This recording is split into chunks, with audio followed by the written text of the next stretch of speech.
Rabbi Manis Friedman. Thank God it's Tuesday. So happy to be able to speak with you today. And as I just told our audience, our listeners, that we have spent last Shabbaton at last Shabbat at the Russian-speaking Shabbaton, which is like an annual event. It gathers about 1,500 people. And we spoke a lot about very different topics. And one of the main topics is redemption, redemption, redemption. Everybody is speaking about redemption. And it's not just the Jewish people who are speaking about redemption. The great Redeemer, we had Sunday was Easter. That's about redemption. The Russian Orthodox Church is having their Passover soon as well. So the big word is redemption. The word of the day is redemption. But what exactly is redemption is, of course, something we would like to hear from you. Hopefully, you can set us straight on this one as well. What is redemption? Yeah. What does it really mean?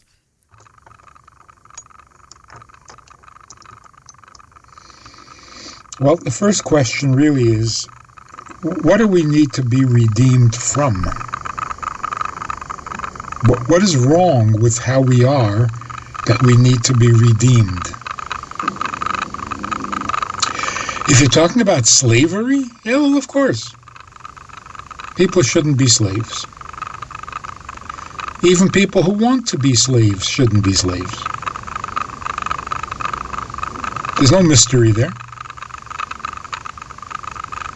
So why the need for redemption? Everybody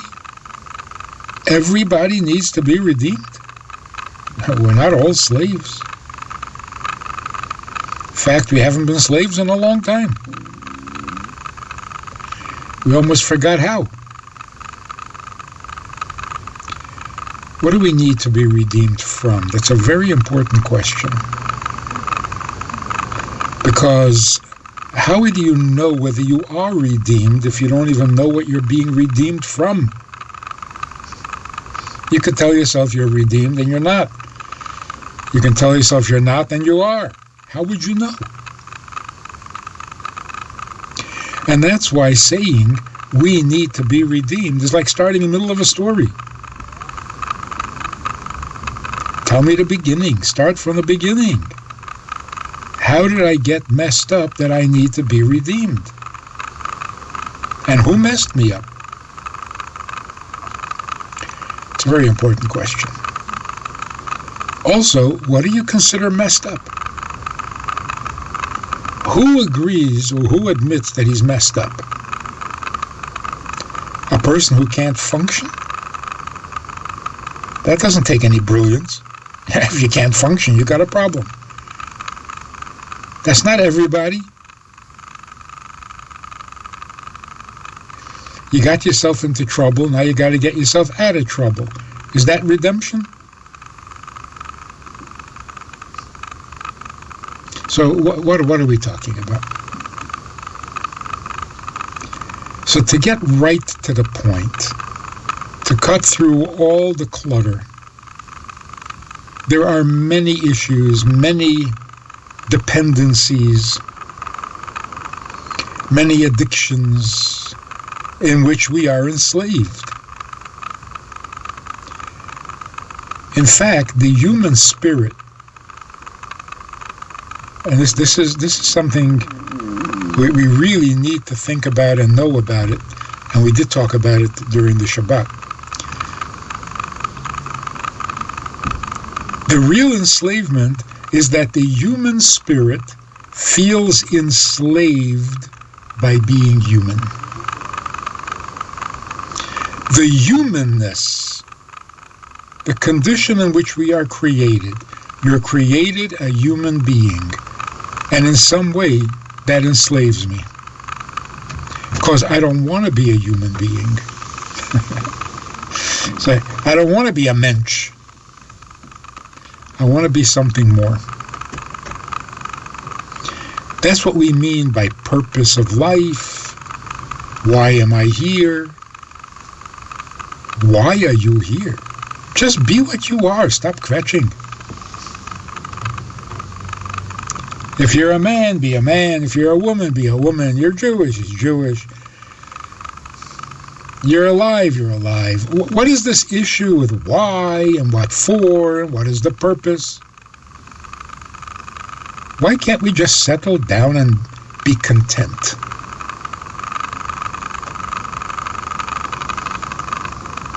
The answer is very simple, because we are enslaved by the limitations of the human condition, and we don't like it. So before we get enslaved by money, by a job, by a career, in a relationship, a codependency, before we get enslaved to substances, to gambling, to sex, we're already enslaved. So that explains, like, the origins of enslavement. It's not one person enslaving another. That's the lowest level. It deteriorates to that. Because I feel enslaved, I can therefore be enslaved by another person. But if I never felt enslaved in myself, nobody else could enslave me. Or in different words, if I wasn't addicted to myself, I would never be addicted to anything outside myself.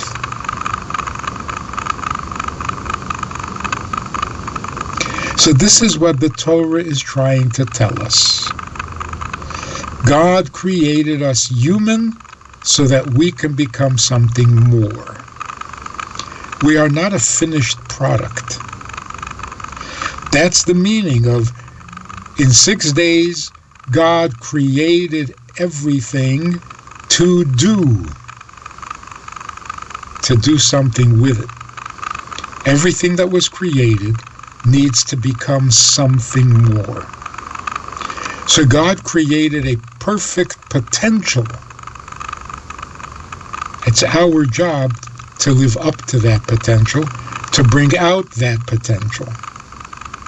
And when we don't, we feel enslaved. And we don't know what to blame it on. So we blame it on society, on the government, on the neighborhood, on the boss, on the teacher, and on the parent. Everyone is enslaving me. Get to the root of the problem. You feel enslaved from the minute you're born. And there's only one way to fix that. And that's by yourself. So the ideal, perfect, utopian situation would be when we are no longer enslaved by our humanness. How will that happen? What will we become that is more than human? Partners with God in creation. Until then, we are enslaved, and we need to be redeemed. Rabbi Friedman, but how do we do this? We're still here. We're bound by certain laws, standards that are here, that in order for us just to feed our family, we have to abide by those standards that have been set, not by somebody in this society. And how can we get away from it? How can we stop it? How can we not care about making money? All the things that we have named that confined us. We thought we could be free if we have enough money. We are freer this way, but it has the opposite effect. Freedom of speech, freedom of religion, freedom of all these things that actually enslaved us even more than redeemed us. So how do we get away from all these societal standards and be able to be God's partners. So this is how it worked. First, God took us out of Egypt, then he gave us the Torah. There's a reason for that. Why does slavery come before the Torah? Taking us out of Egypt meant making us free. When you're free, then you can do whatever you need to do and whatever it takes to accomplish your goal. But when you're enslaved by the goal, well, you're not going to accomplish it. You won't affect the world will affect you. You're not going to make money, the money's going to make you miserable or whatever, arrogant. So the first thing is we need to be free. It's a little bit, I'm not sure it's a perfect example, but a carpenter, an expert carpenter, he takes a look at a pile of wood and he sees it very differently than the non-carpenter. The non-carpenter looks at a pile of lumber and there's no way this is ever going to become a piece of furniture. There's no way. It's a hard, unbending, unyielding piece of wood. How will this ever become beautiful? The artist doesn't see that at all. He's not intimidated. A sculptor is not intimidated by a slab of marble. He sees the statue. He's free because he's not intimidated. He's free because he knows he's the artist. He's the master, not the slab, not the 2x4. The same is true with any art. You see an empty canvas with a bunch of paint. How is this ever going to become a painting? How will this come alive? How will this be beautiful? The artist is not intimidated. In other words, the material doesn't scare the artist or the master. The first thing we need to know is we are the artists. We're not at war with the materials, with the substances. We're the masters of the substances. If you come to it with that attitude, like a confident teacher, the confident teacher never says, how in the world am I going to teach these kids? They don't want to learn. What do you mean they don't want to? Give them to me. I'll get them interested. What's the problem? If you feel like a teacher. If it's just a difficult task, yes, you're intimidated. So what does the Torah tell us? First, be free. You don't have to be enslaved. You don't have to be intimidated by nature and by limitations and by... Here's a world that you can make into whatever you want. Once you have that attitude, now you can do everything. To a lesser degree, of course, coming from Europe to America, from a Jewish perspective, Judaism in Europe was incredible. Very impressive. Awesome. But it was destroyed. Where to go from there? The Rebbe, coming from Ukraine, Russia, had to choose. What's going to be the new home for godliness, for Torah, for Judaism, for Jews? There's a big world. You can go anywhere. The Rebbe chooses America. And for those who know, the reputation that America had back then was that it's the last place you want to go. It's completely godless. There's never going to be any Judaism, Yiddishkeit in America. No way. The Rebbe chooses America. Not because he likes a good challenge. We're talking about the previous Rebbe. Is because we had to get ready for Mashiach. In order to be ready for Mashiach, you first have to be free from everything else. How can you move on to a greater, much more impressive level of godliness when you're not free? When you feel oppressed, when you feel limited, intimidated, crippled. And that's what we felt. So the Rebbe said, you know what, let's go to America. Americans don't feel limited. Americans don't feel crippled. Americans don't feel, well, you know, in the good days. The America that used to be. Not only don't Americans feel limited by the borders of the country, Americans think the whole world is theirs. Because the American dollar can buy anything anywhere. So Americans are cosmopolitan.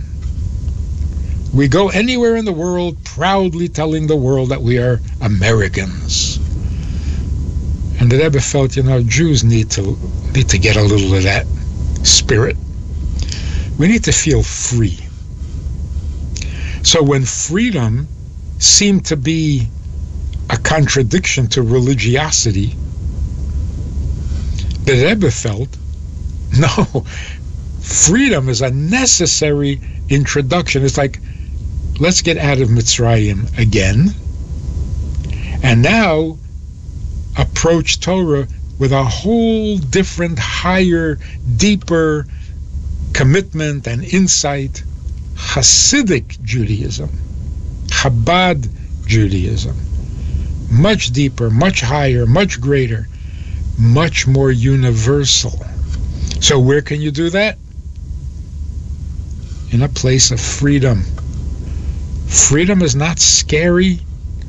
No, people can do whatever they want. Good. An artist can do whatever he wants with that canvas. He can do whatever he wants with that piece of marble. And the carpenter can build anything he wants with that wood. But the freedom is a bad thing?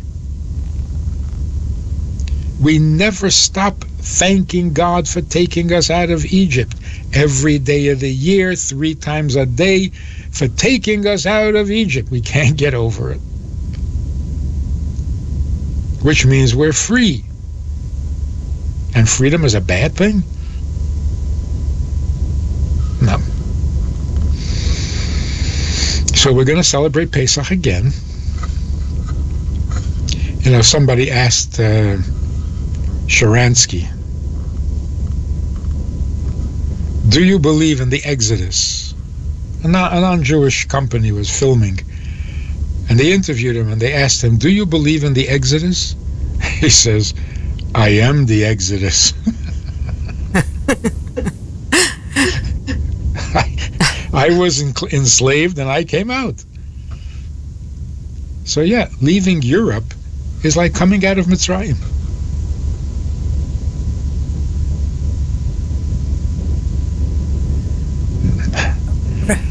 Now we got to get out of the slavery of America. Yeah. So, Rabbi Friedman, exactly. This freedom's it's for sure. Freedom kind of is, as far as what you just said, equals fearlessness. So kind of no fear, complete trust, complete confidence. That is something that helps us get out of our limitations, as far as, I mean, to put it in the simple language, I guess. But look at this horrible thing that developed It's so ironic. We became enslaved by freedom. Because we don't know what our purpose is, for which freedom is very helpful to help us attain our purpose. We don't know what our purpose is, but we are free. But what do? Free to do what? Freedom of religion became freedom from religion. We are free to do anything. It is so bad. Look at what has happened. You say to a person, "You're a woman," and they're offended. "I'm non-binary. Don't tell me I'm a woman. I am free, so I don't have to be a woman. I'm free. I don't have to be a man. I'm free. I don't have to be anything. So I'm crazy." Literally crazy. So when freedom itself becomes a dictator, no, you can't be a woman. That's not freedom. You can't be a Jew. That's not freedom. You can't even be a human being. That's not freedom. So your dog and you, no difference. Don't limit me to being a dog. Don't limit me to being a human. Okay, what do you want to be? I don't know. Somebody help me. So freedom itself became a dictator. It's intimidating. You can't be anything because you have to be free. It's killing us. It's literally killing us. So freedom has to be followed. You come out of Egypt, you go to Har Sinai.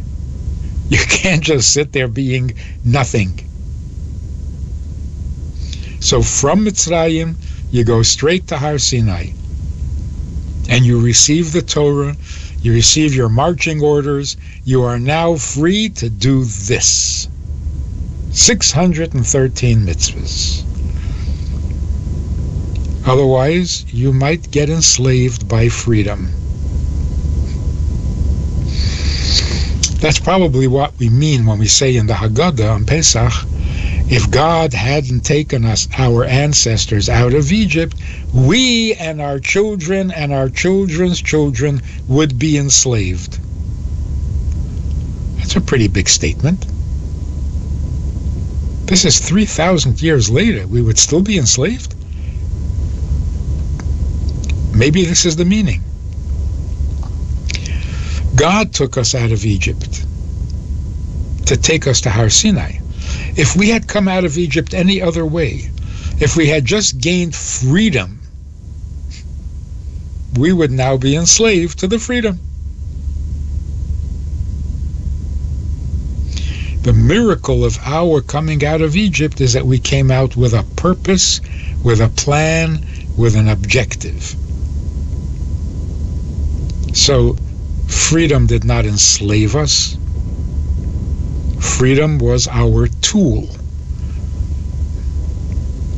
not our God. But this is literally the best description of what's going on in America. You can't define yourself, you can't identify yourself, you can't pick a goal and stick to it because you have to be free.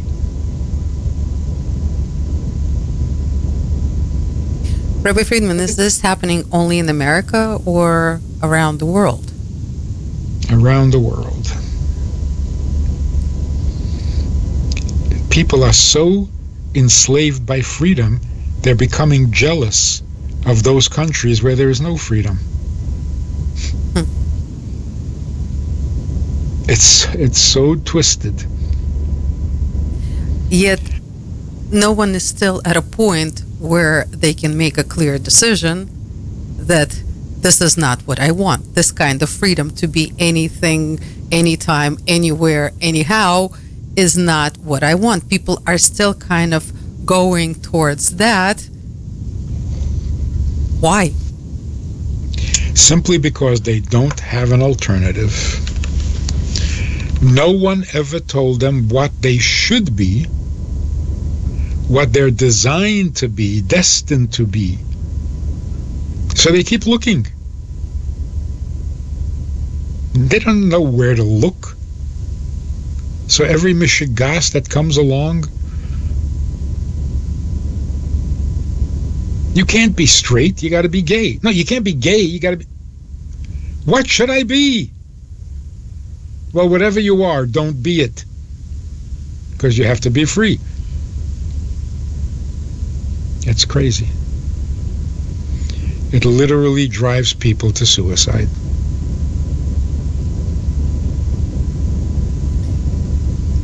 It really upsets those who understand what's going on. It's very hard to be a witness to all of these things and seeing things clearly.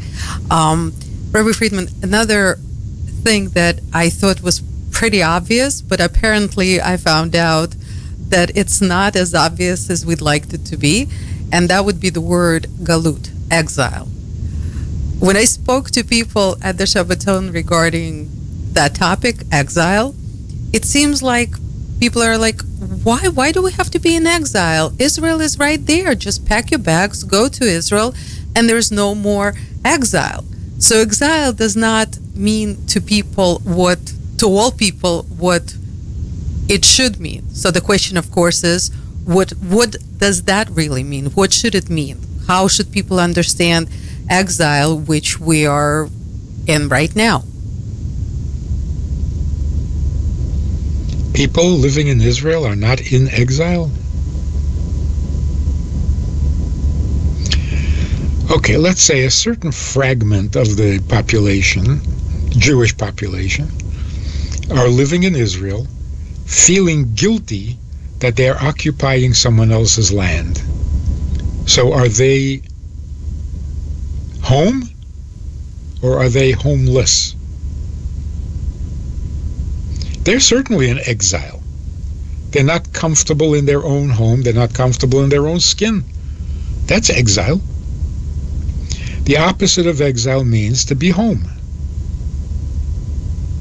Then there are those people who feel that Israel is their home. But they have to hide in shelters. They have to deal with wars and with terrorists and with attacks and with bloodshed and with bombings. This is your utopian world? A home that is so vulnerable that you have to build in safe rooms and sealed rooms, and it's not your home if you can't live there. You can't go certain places because it's dangerous for Jews. Dangerous for Jews in Israel, and you think you're home? It may technically be your home, but you don't own it. Somebody else is dictating where you can walk and where you can drive and where you can live. We are very much in exile. So when we pray for the return to Jerusalem, the prayer is not done yet. We're not there yet. We should be. We should make it our home. But we're not doing that. We're still trying to share our space as if it's not ours. So we need a little guidance, a little direction, a little clarity, moral clarity, Torah clarity. Who is who and what is what, and yeah. Rabbi Friedman, I want to speak about one more thing today, which is a little bit mystical, but it's happening in less than a week. It's actually happening in exactly 6 days, and everybody's talking about it. And that is the total eclipse of the sun. And it's supposed to pretty much happen only be seen, like realistically be seen here in America, Mexico, and Canada, but mainly in America. And we've been talking about America a lot today. And interestingly enough, apparently it's going to be on the 8th of April, which is the 1st of Nisan, which is exactly when the plague of darkness took place in its original days. And the interesting part is, of course, we are right now in a process of leaving Egypt, being in the process of being taken out of Egypt in accordance to our calendar. Passover is exactly 2 weeks after the 1st of Nisan, on the 15th of Nisan.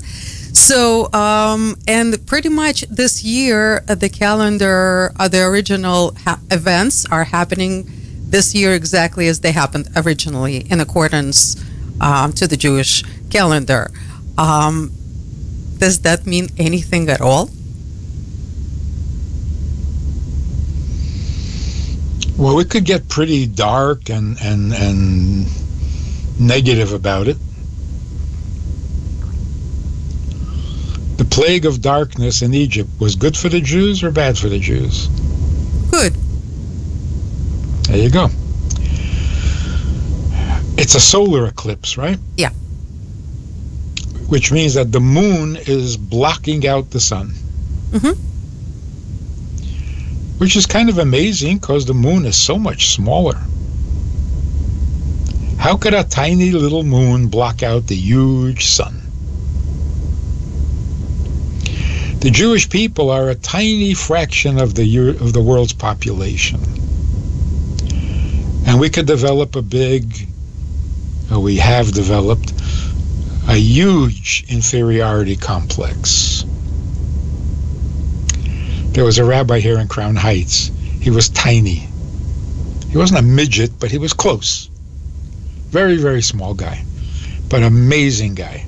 So somebody said to him, "How do you feel being among all these tall people?" He says, "I feel like a dime surrounded by nickels."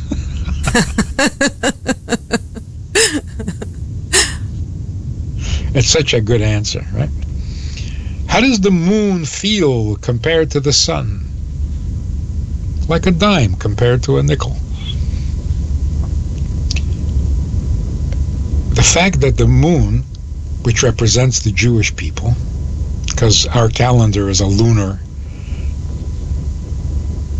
In fact, the first of the month of Nisan is actually our first month. The months begin with Nisan. Whereas the non-Jewish world goes by the solar calendar.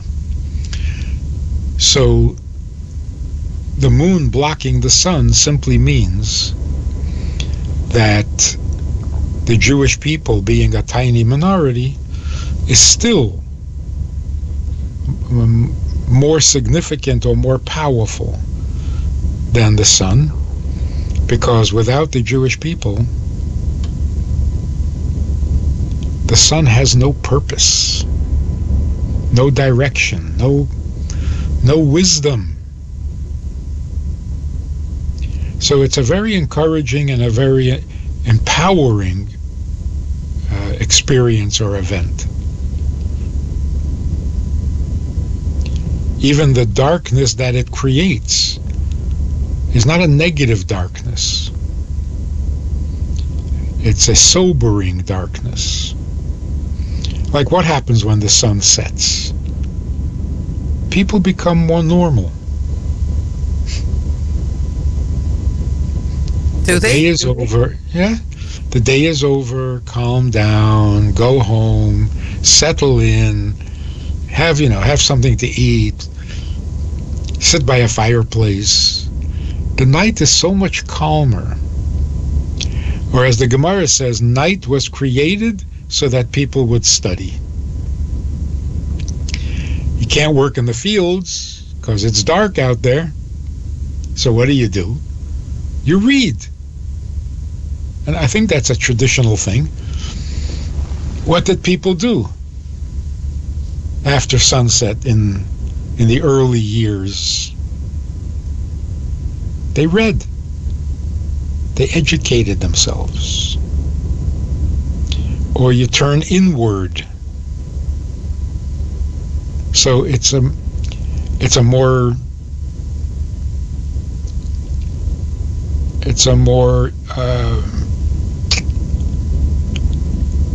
growing experience. During the day, you're affecting the world. During the night, you affect yourself. So it's a time for romance, relationships, connections, introspection, and education. That's the night. So the darkness simply makes the world go away, right? Yeah. When it gets dark, the world disappears. And you're left by yourself, with yourself. That's beautiful. And particularly today, people are a little intimidated or embarrassed. We're so alone.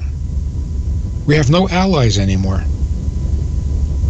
Nobody's on our side. We're alone. We're alone. Is that scary? We've always been alone. We are the moon. We're not the sun. We've always been alone. We're better off alone. We are meant to be alone. And again, the example for it is a teacher in a classroom is outnumbered 20-1, 30-1. Oh, he's so alone, this poor teacher. But what would happen if there were two teachers? Chaos. So yes, we are alone because we're the teacher in a huge classroom. There's nothing wrong with that.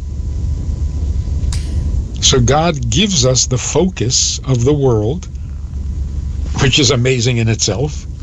Why would the world be focused on Jews? What is this? What do we do to attract so much attention?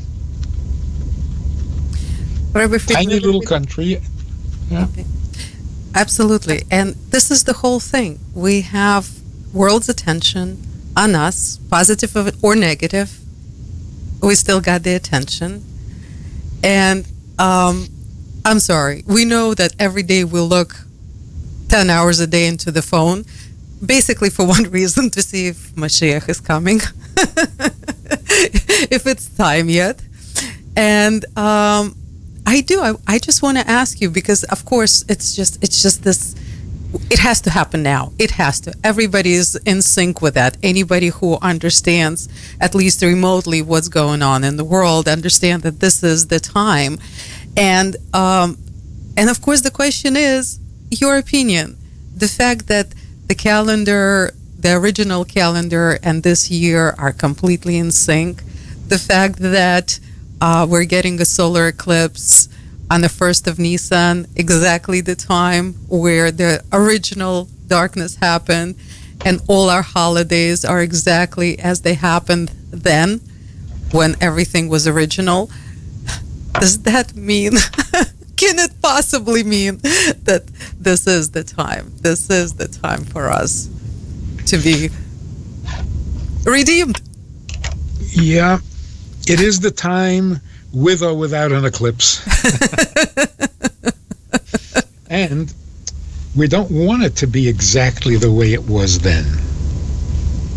I mean, 3,000 years later, we hope we made some progress, and that this is going to be much greater than it was then. So the similarities are nice,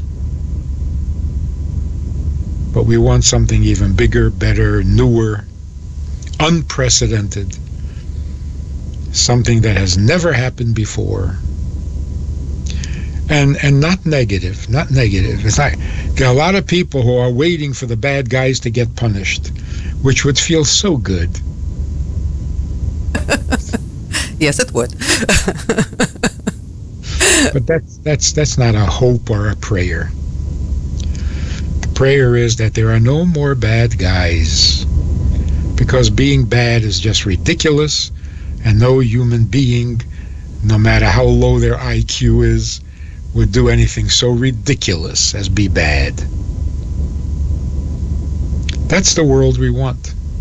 That's the world we worked for. Is the world ready for that? Is the glass half full? You can get very negative. Oh, the world has never been so messed up. We're the furthest away from Mashiach ever. Not really. Actually, we have the freedom. We just don't know what to do with it. So it seems like we are enslaved by the freedom. Just use it properly, and you're home. Amazing, Rabbi Friedman. Thank you so much. Thank you so much for this clarity on a very, very important topic that apparently a lot of people have very confused. They're confused about it. And we were confused until today. So hopefully everyone who listened to our show today got a lot more clarity on the topic and a lot more inspiration and positivity in their life. And this is what you do for us, for Radio USA and our community weekly. And this is what you do daily for everybody who is looking for wisdom, sanity, inspiration, and positivity. Thank you so much for doing everything that you do for us and for the world. And we very much look forward to speaking about it, more positivity a week from today. Thank you. You know, when people would go to the Rebbe asking for health, for a blessing that they should recover, that they should be healthy, very often the Rebbe would ask them to take on a mitzvah. People can be cynical about it and say, the Rebbe's taking advantage. You know, the person is weak, the person is desperate, and the Rebbe is taking advantage, getting him to do a mitzvah. I think the meaning behind it is, you want to be healthy so that you do what? You want to be free so that you can do what? If you don't know what you're going to do when you get free, then you can't handle freedom. If you don't have a purpose for being healthy, that's not healthy. So the Rebbe is saying, make a plan for your healthy future. Just healthy for no reason is not healthy. So don't just be symptom-free. Be healthy enough to do what needs to be done. So start doing a mitzvah. That's like, don't just leave Egypt. Leave it to go to Mount Sinai. That's freedom. Thank you so much, Rabbi Friedman. I'm very hopeful that the message today came across very clear, and I'm sure it did. And thank you so much for bringing these important messages and being an incredible teacher in our day and age, which we really, really need and really, really appreciate. Thank you so much. Thank you for the microphone. Thank you.